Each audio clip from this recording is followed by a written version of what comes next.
Well, hello there. Have you ever wanted to copilot a war machine with a very mentally stable Japanese schoolgirl? Oh, is that so?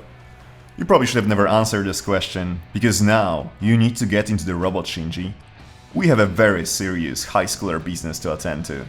You see, I was browsing Steam when I discovered this new extraction shooter published by Bandai Namco? Oh, I know these guys. They published my favorite game. Of course, I'm talking about Professional Lumberjack 2015. And it's developed by Game Studio Incorporated? Wow, what a name! It truly inspires creativity, doesn't it? What's more, it has mechs and anime girls? I simply had to check it out. Big mechs? Check. Anime waifus? Check. Extraction? Ha, check. That's a pretty good start. But wait, there is more. Huh, what is this? A battle pass? A cash shop?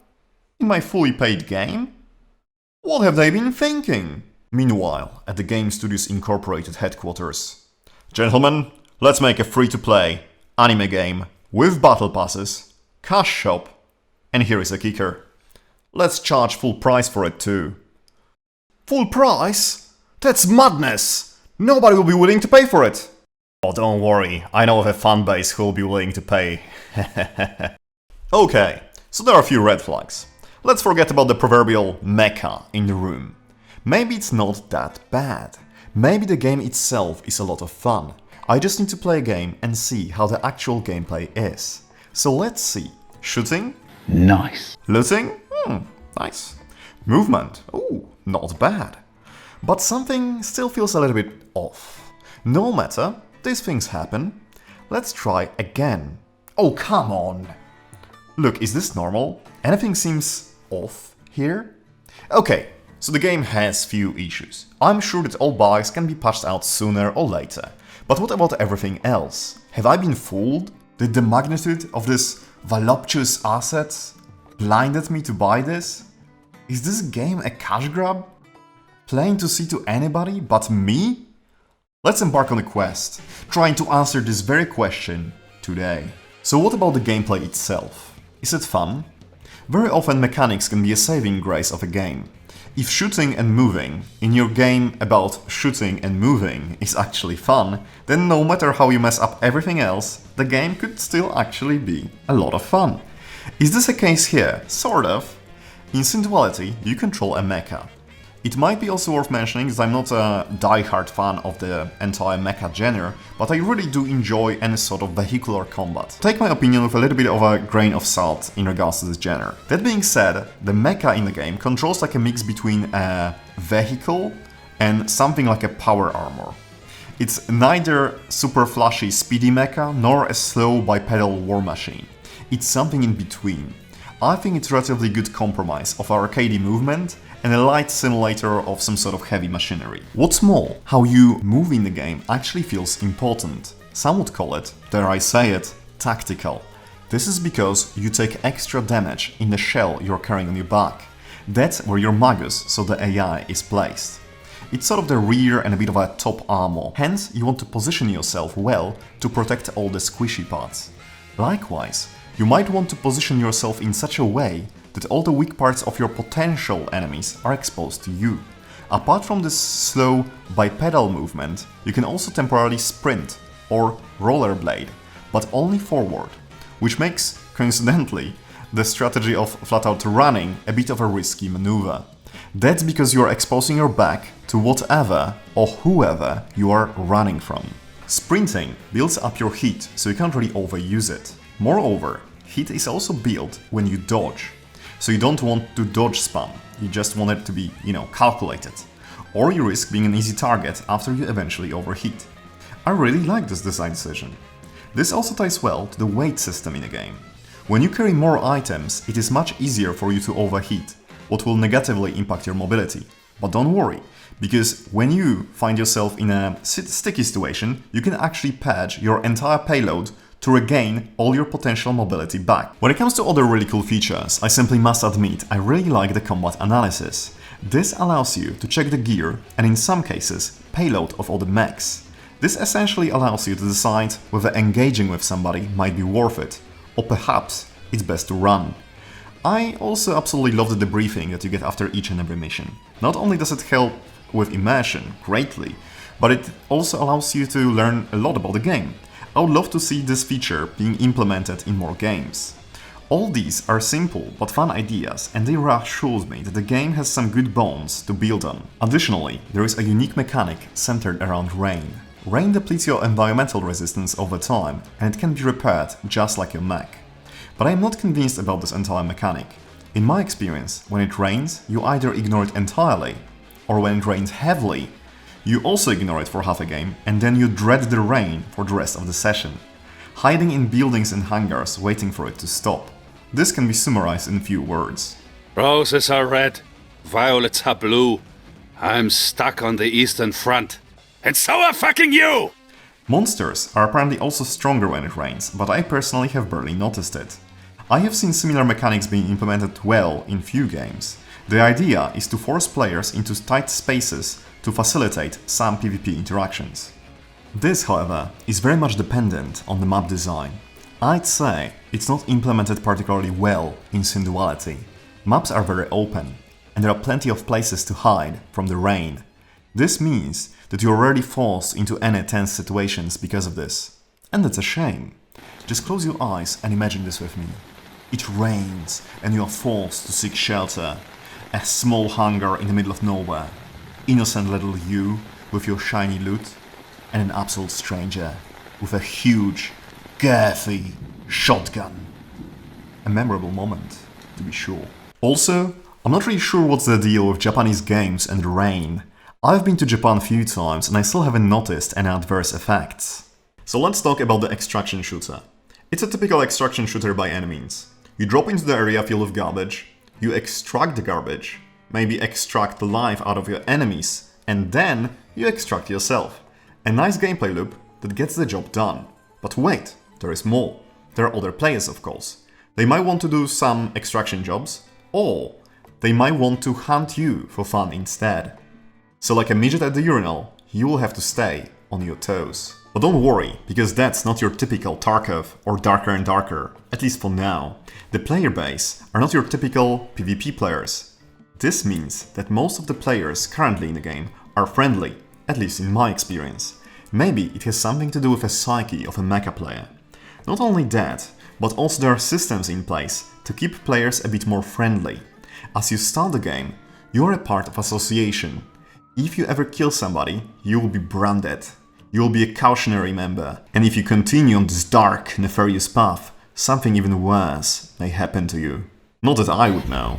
The bounty will be put on your head and you'll be excommunicated from the Holy Association by a mecha pope himself. You're free game to anybody. And this leads me to another point. Player versus player. You see, I would never shoot another player in the back. However, honor can't really buy you many things. You can't wear honor, but you can wear these premium mech parts. This is also probably the only opportunity for me to be able to physically kidnap somebody else's waifu over the internet. I also like the fact that ever since I started doing a little bit of PvP, my own Magus became progressively more psychotic.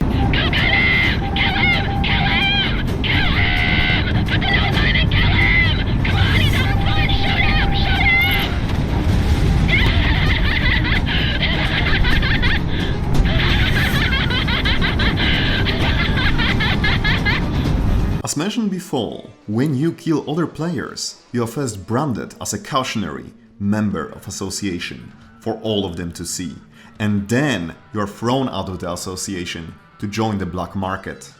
Not as an organ donor, mind you, but as a fully fledged syndicate member. Black market is less of a faction and more of a free-for-all, as you also don't get penalized for killing your own. And you are certainly being hunted by all the association members. Coincidentally, joining the black market also means that you are thrown into the south. For but a brief moment, I thought it was genius. One map for all the PvE enjoyers, and the other map with a bit more challenge for all the naughty boys like me who wanted to engage in some good old PvP. This turned out to be only a figment of my own imagination. Initially, in the south, I have not encountered a single living soul. Turns out it was only because it takes quite a few quests for each faction to unlock the other map.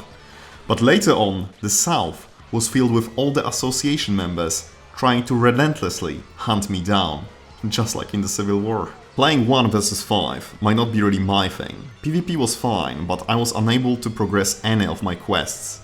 I know that there are some people out there who would love a target-rich environment like this, but I have quickly found myself paying my way back into the relative safety of the association, so I can regain some sense of progression in the game. Strangely, ever since my PvP experience, I have found myself enjoying PvE content much more, and I don't really know why. This also made me realize that I still haven't spoken about why we are bringing all this trash back to our base, why we are conducting all these sorties. So let's speak about base progression. Base progression is simultaneously the best and the worst system in the game. So, can you hang out with your Magus at your base? Well, not really. Can you walk around your base at all? No sir. Can you interact with your base or anything in your base in any meaningful way? Also, nope. So why is it good? Well, because it serves as money, resource and a time sink. A really good one at that. It will truly let you immerse yourself in a fantasy of owning a property in 2025. It looks like a dump, it takes forever to renovate, and it will ruin you financially in ways you cannot even imagine. Personally, my priority in a base was to improve the audio system, so the main menu will play more than one song that I slowly grew to hate over time. Base progression is also great because it works on my smooth brain.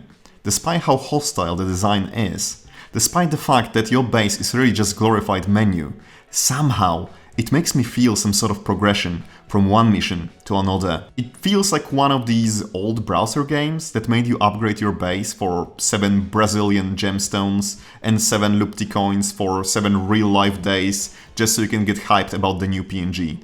This brings me to the next topic, and that's crafting. On a rare occasion that you'll not be upgrading your base, you'll be crafting materials that are used for upgrading your base.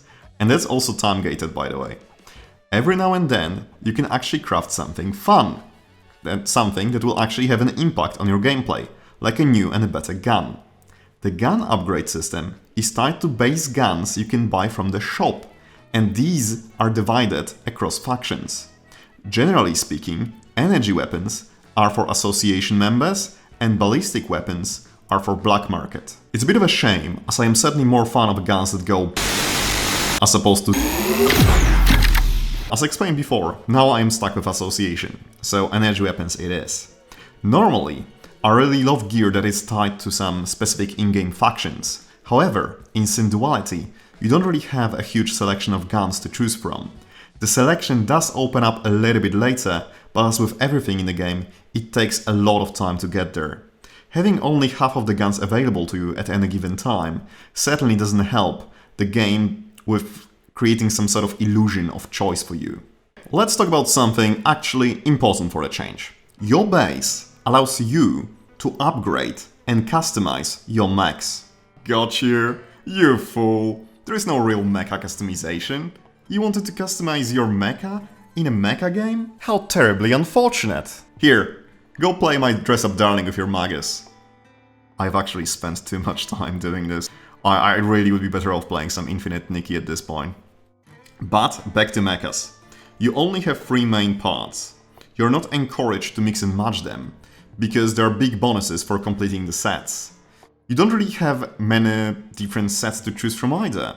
Yet again, these are also tied to factions.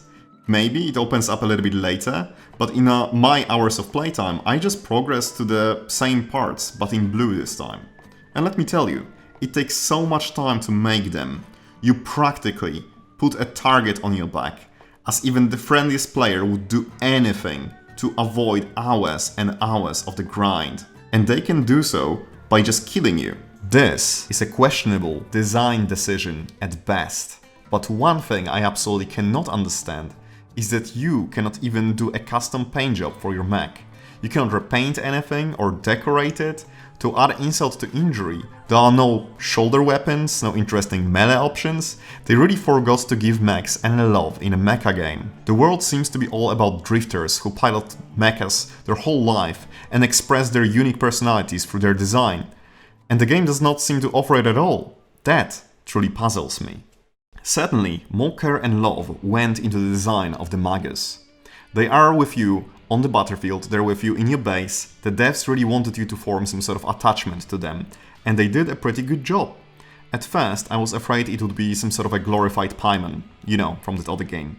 But you can really rely on them to provide you some, mission-relevant information. In many other games, you need to rely on your hearing and sight for situational awareness. Your Magus will spot for you, will listen out for your enemies, will mark items you are searching for. Well, at first, I must admit, I didn't really like this, but it really grew on me. It really felt like I was piloting this war machine with somebody else. A lot of voice acting went into this as well. Thanks to this, you might not even realize that the game doesn't really have any other characters on NPCs to interact with. Also, initially I played with the Japanese audio, but as I don't really speak Japanese, I had to change it back to English, so I can hear and understand all the combat essential information provided by the Magus as fast as possible. It might be worth mentioning that there are a lot of customization options for your Magus, but I'm really worried that they will be giving us t-shirts and also tempting beanies, while anything cool will be locked behind an additional paywall. Talking about questionable design decisions, one of the very first irreversible decisions you will make is choosing your own Magus. This mainly goes to the body type and the voice actor accompanying you along the adventure, but watch out, unless you pay up extra, you can't really change it later. You can have at least 2 more Maguses tied to the main game progression, and normally, because of this, it wouldn't be too much of a low blow design-wise. But you will also need to choose your Magus skill. Currently, there are 5 of them in a game, and this choice is relatively important. They ask you to make this decision as you have 0 experience with the game and have no idea what can be potentially useful to you or what's even useful in the game. That's just cartoonishly evil design. Who greenlighted this? Thankfully, you can change your name, nickname, and the Magus name as many times as you'd like. I was so sure that you'll be behind the paywall as well. With their nickname selector, you can become an infamous Lady Watcher or even a legendary Ladyboy. The nicknames Cheesemongers, Cherry Pickers, Bob's Own, the Emperor's Chambermaids, and the Immortals are or have been used for which groups of men? You Miss Bright. Homosexuals? No, they're regiments in the British Army. So, what even is this game? No, I mean really, what is it? A mech game? I don't think so. A dress-up game? Certainly not. A competent extraction shooter? How about a PvE extraction game? Maybe. I'll tell you what it is. It turns out it's actually an anime adaptation, and a pretty good one as far as anime adaptations go. Yes, the game was a genius scheme to make us watch the anime. It was their plan all along, people. And damn son, do I like this one. Some of you surely knew about Synduality Noir, the most underrated show of 2023. But I have only discovered it this week. I have never heard about this anime before, and I am happy to reassure you that it's actually not bad. It's a great blend between humor and action. It has likable characters with some degree of depth to them. There is a really smooth animation accompanied with enjoyable music. What more can a person ask for? The show will not change your life, sure, but the world building and the characters alone are good reasons to check it out. Watching the anime made me realize that all mechs in the game are actually exact matches to the designs of mechs used in the show. Background music and a lot of assets and concepts are either nods to the show or straight out taken from it. The monster designs are really well adapted as well. It almost made me question whether anime or the game was the first one to be made or planned. Watching the anime even got me into the single player missions that you can sort of partake in the game. These provide you additional lore for some of the characters. I think that as a fan of the anime, you will actually really like this title. On the other hand, the anime made me realize how many cool things could have been in the game, but are simply not there. Where is all the cool stuff? Where are all the cool shoulder-mounted weapons? Why can't I use this cool chain ability? What happened to all the cool Magus skills? Where is the hot mechanic chick and her triplet Magus helper? Where are all the land carriers with naval cannons? Where is my pilot seductress? I need her. All things considered, playing this game as a supplementary material for the anime was actually a lot of fun. Synduality comes off as one of the most frustrating games for me personally. This is because it's not actually a bad experience. Perhaps it's the brain rot finally catching up to me, but I actually really enjoyed my time with this title, and I do like the core gameplay. That being said, the game is addictive, and I'm not saying it in a good sense. I can see myself playing much more of this in the future, and it's probably because all the hostile design they implemented is simply working on me. At the same time, I am infuriated by Ash grabby design that went into this, topped with unrealized potential of the great title that it could have been. One side of me would really like to recommend this game to you, for all the fun I had with it and all the talent that surely went into making this. And on the other hand, I would want for this game to just crash and burn. And that's for all the monetization methods they implemented, and all the mechanics just designed to waste your time. Some people would claim that it's some sort of new standard and we simply have to accept it, but we are under no such obligation. Recent times has taught us that nothing is written in stone, and maybe it's time for a game industry to also learn this. The funny thing is that I think that the devs might be aware of this. Perhaps they were forced by their corporate overlords to implement such methods. I believe so, because they have prepared for some sort of backlash and the players potentially abandoning the title. One of the devs said in the interview that they didn't want the game to become unplayable if online play were ever unavailable in the future, so they have already prepared a single player mode. So perhaps the game might go Wayfinder route, if you know of this title, and find some sort of redemption. Or perhaps it will find its own share of whales to sustain the evil corporate overlords. So Kessel, what's your verdict on this game? Well, I'm afraid I just don't have one. Honestly, I cannot tell you not to buy a game, I'll probably keep on playing myself. You will need to make the decision for yourself. I can only say, go watch the anime, it's pretty good. And if somebody from the dev team stumbles upon this video just by a sheer chance, and may think that, you know, maybe I'm type of a guy who can be bought, they're goddamn right! Send me 1 billion funny coins and I will make a new video singing the praises of your game. And as always, thank you very much for watching. See you next time.